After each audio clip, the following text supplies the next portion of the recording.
अस्सलाम वालेकुम, welcome to your channel Alchemist. आज हम इंशाल्लाह एक प्रोफेशनल ग्रेड फॉर्मुलेशन डिस्कस करेंगे हेयर कलर शैम्पू की। ये 2 in 1 होगा, शैम्पू प्लस कलर। इसको हमने सिंगल बॉटल थ्योरी पे करना है। इसमें कलर और डेवलपर दोनों एक ही बॉटल में इंक्लूडेड होंगे।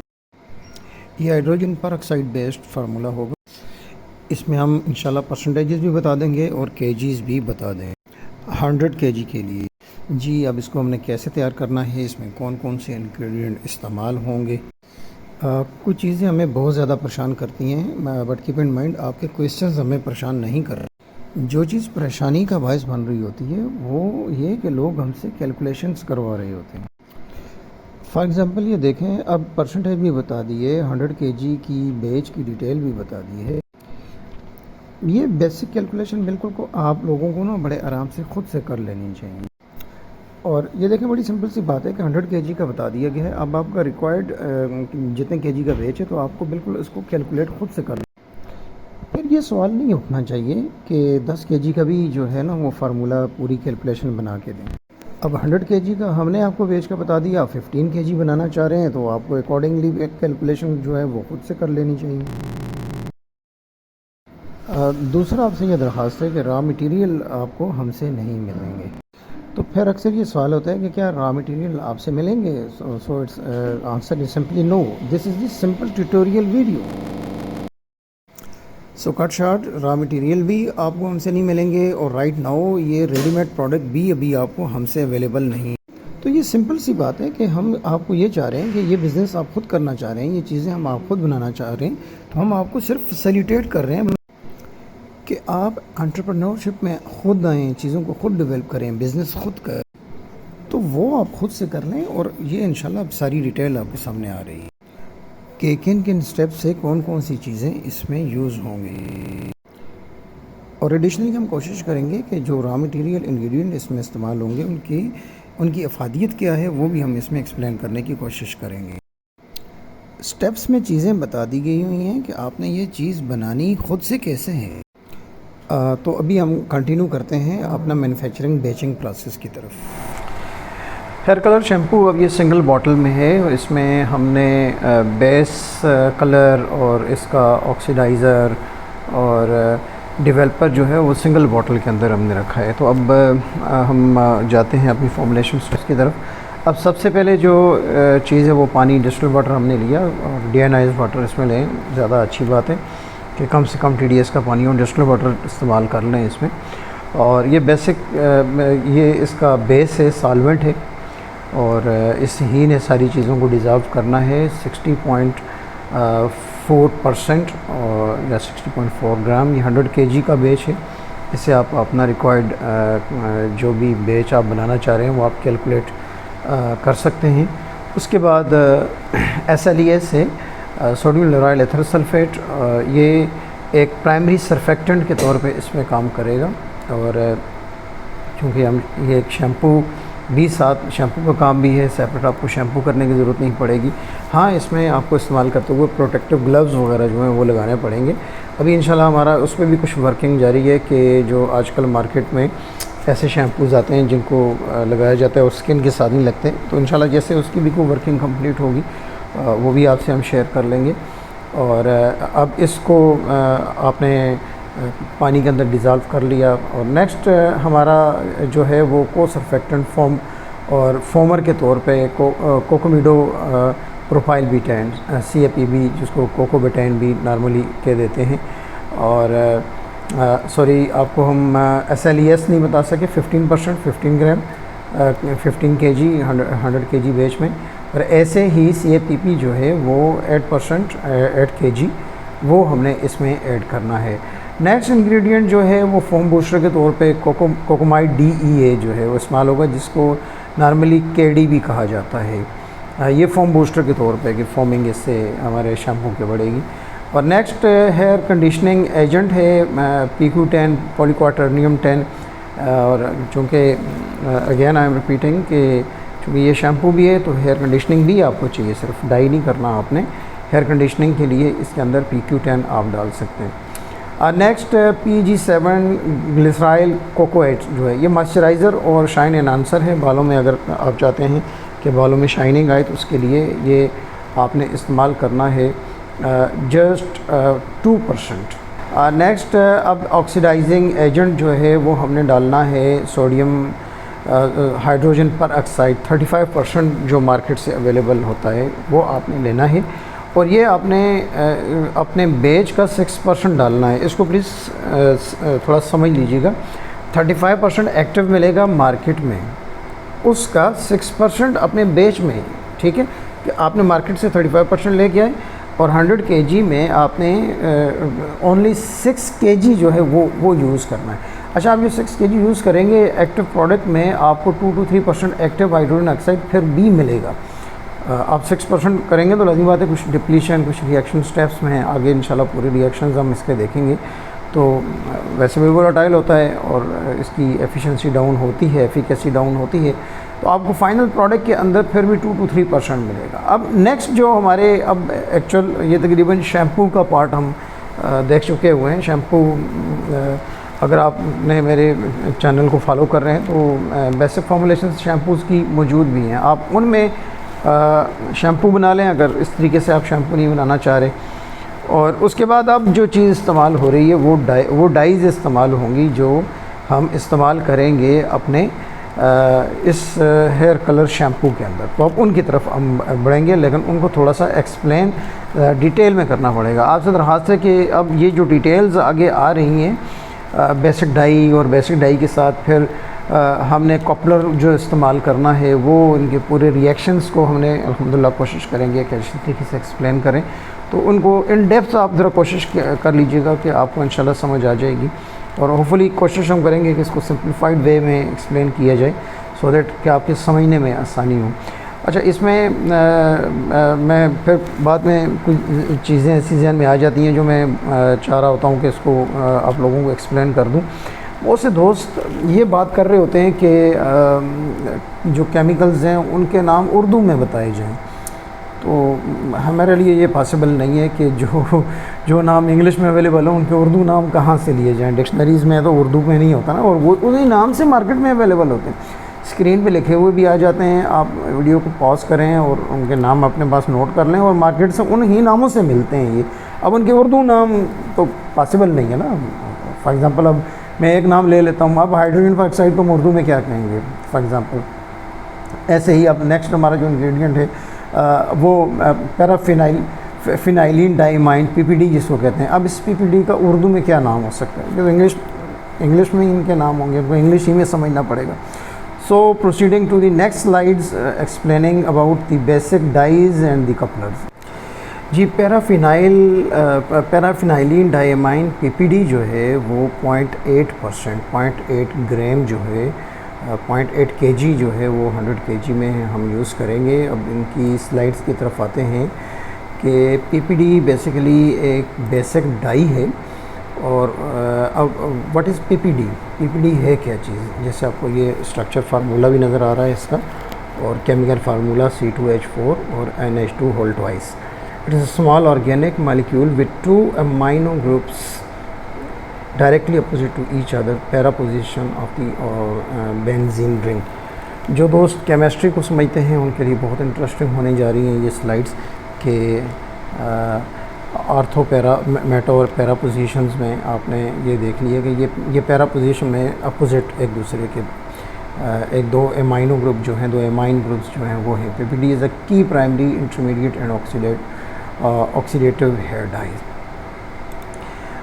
अब रोल क्या है PPD का हेयर कलर के अंदर, उसको हम समझने की कोशिश करते हैं। PPD is the most important primary intermediate and a permanent hair dye. ये परमानेंट हेयर डाई है in a hair dye shampoo और cream when mixed with developer, और हमारे केस में हाइड्रोजन परऑक्साइड है। उसके साथ जब ये रिएक्शन करेगा तो PPD ऑक्सीडाइज हो जाएगा, रिएक्टिव फॉर्म में आ जाएगा, और it reacts with the dye coupler. अब नेक्स्ट डाई कपलर भी इंशाल्लाह हम पढ़ने लगेंगे। तो जैसे हमारे केस में इंशाल्लाह वो अमाइनोफिनोल होगा, रिसोर्फिनोल भी इस्तेमाल होता है। आप अगर रिसोर्फिनोल अवेलेबल है वो इस्तेमाल कर लें, नहीं तो अमाइनोफिनोल जो है वो इस्तेमाल कर लें। उसके साथ इसकी रिएक्शन से ये रिएक्टिव हो जाएगा। It forms a large coloured dye molecule inside the hair shaft. तो ये सारा रिएक्शन चूँकि हम अप्लाई अपने बालों पे कर रहे होते हैं तो वहाँ रिएक्शन होता है, उससे जो जो कलर जनरेट करेगा वो डाई जो हेयर शाफ्ट है उसके साथ जो फिक्स हो जाएगा वो। What colour does PPD make? PPD जो है वो बेसिकली इससे हमें कलर कौन कौन से मिलेंगे, जैसे इस स्लाइड में शो हो रहा है। अगर हम अकेले PPD को इस्तेमाल करें तो उससे डार्क शेड्स आएंगे, जैसे brown, black, very dark tones. तो वो अकेले अगर हम इस्तेमाल करें तो जैसे ये आपको शो भी हो रहा है कि डार्क शेड्स में ये डार्क ऑबर्न है, डार्क ब्लॉन्ड है, डार्क ब्राउन है। तो ये अकेले अगर हम यूज़ करेंगे तो इससे हमें डार्क शेड्स जो हैं वो डेवलप होंगे।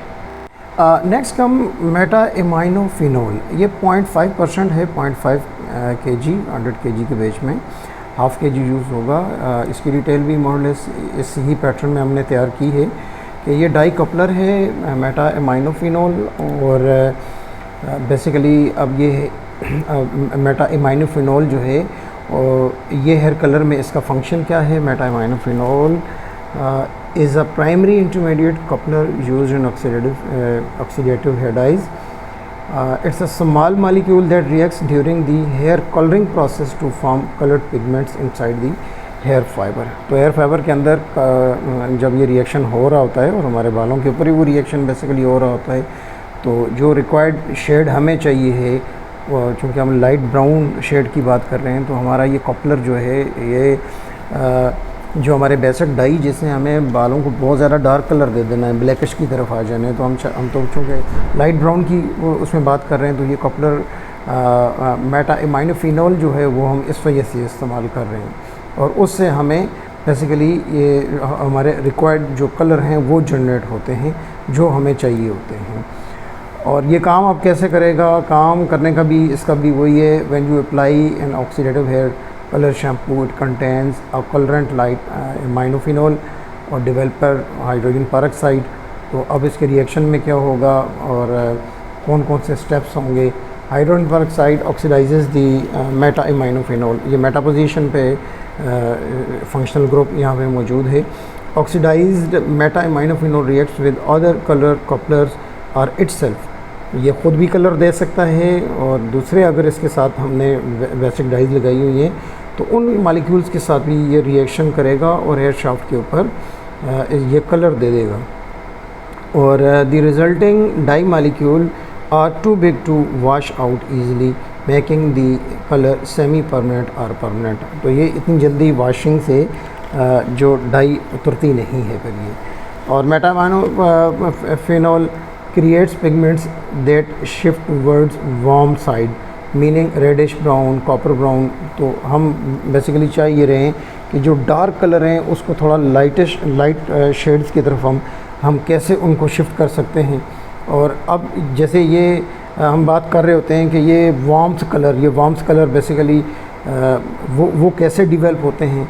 अब जैसे the Meta position of the amino and hydroxy group causes the oxidation products to favor warmer shades। अब चूँकि ये मेटा पोजीशन पे हैं, वहाँ हाइड्रोक्सिल आए और उनसे हमें ये वार्मर शेड्स मिलेंगे एज़ कम्पेयर टू आर्थो एमाइनोफिनोल और पैरा एमाइनोफिनोल। तो अब बेसिकली अब ये वही केमिस्ट्री जानने वाले लोग हैं कि जो हमने एमाइनोफिनोल यूज़ करना है तो वो जो फिनोल हमने वो मेटा पोजीशन वाला यूज़ करना है, आर्थो वाला करना है या मेटा वाला करना है। अब हमें यहाँ मेटा में इस वजह से सूट कर रहा है कि ये हमें हमारे रिक्वायर्ड शेड्स जो हैं वो इससे हमें मिल जाते हैं। It enhances warm undertones, gold, red, Auburn. और ये जैसे अब आपको ये इसमें नज़र भी आ रहा है कि कैसे ये आर्थो और मेटा और पैरा पोजीशन पे जो एमाइन ग्रुप हैं वो OH हाइड्रोक्सिलाइन के साथ वहाँ मौजूद हैं। और अब हमें चूँकि लाइट शेड चाहिए था तो अब हमने मेटा पोजीशन वाला जो फिनोल है वो इसमें हमने एमाइनोफिनोल यूज़ किया है। जी अब EDTA डाई सोडियम EDTA वो हमने जस्ट 1% इसमें इस्तेमाल किया कीलेटिंग एजेंट के तौर पे। कीलेटिंग एजेंट को अगर आपने समझना है तो आपको ये देखना पड़ेगा कि जितने मेटल आयंस होते हैं उनकी बॉन्डिंग जो है वो बड़े आराम से, जो मेटल आयंस हैं उनकी हेयर क्यूटिकल के साथ, हेयर शाफ्ट के साथ उनकी बाइंडिंग हो जाएगी। और as a humectant glycerine 2% to kg हमने इस्तेमाल करनी है। फ्रेगरेंस अपनी रिक्वायर्ड आप इसमें इस्तेमाल कर लें 0.3%। और सिट्रिक एसिड आपने pH 8.5 to 9 इसकी एडजस्ट करनी है। उसके लिए जितना आपको सिट्रिक एसिड चाहिए वो मोस्ट प्रॉब्ली 0.3% जो है उससे हमें ये रिक्वायर्ड pH हमें मिल जाएगी। अब नेक्स्ट हमारा कलर तो हमने ये डेवलप कर लिया, लेकिन कलर स्टेबलाइज भी होना चाहिए। तो हमें इसके अंदर कोई एक ऐसा एंटीऑक्सीडेंट इस्तेमाल करना है कि एंटीऑक्सीडेंट मींस कि जो रिएक्शन के दौरान एक्सेस जो ऑक्सीजन है उसको वहाँ मज़ीद ऑक्सीडाइज़ ना करने दें। क्योंकि अब इसके अंदर हमने जो इस्तेमाल करना है वो सोडियम सल्फ़ाइड इस्तेमाल करना है। तो अगर आप वाटर ट्रीटमेंट की लाइन की अंडरस्टैंडिंग आपको है बॉयलर्स के अंदर, तो ऑक्सीजन स्कैवेंजर के तौर पे हम ये इस्तेमाल करते हैं सोडियम सल्फ़ाइड। तो उसने ऑक्सीजन के साथ रिएक्शन करके ऑक्सीजन को वहाँ से कम करना होता है।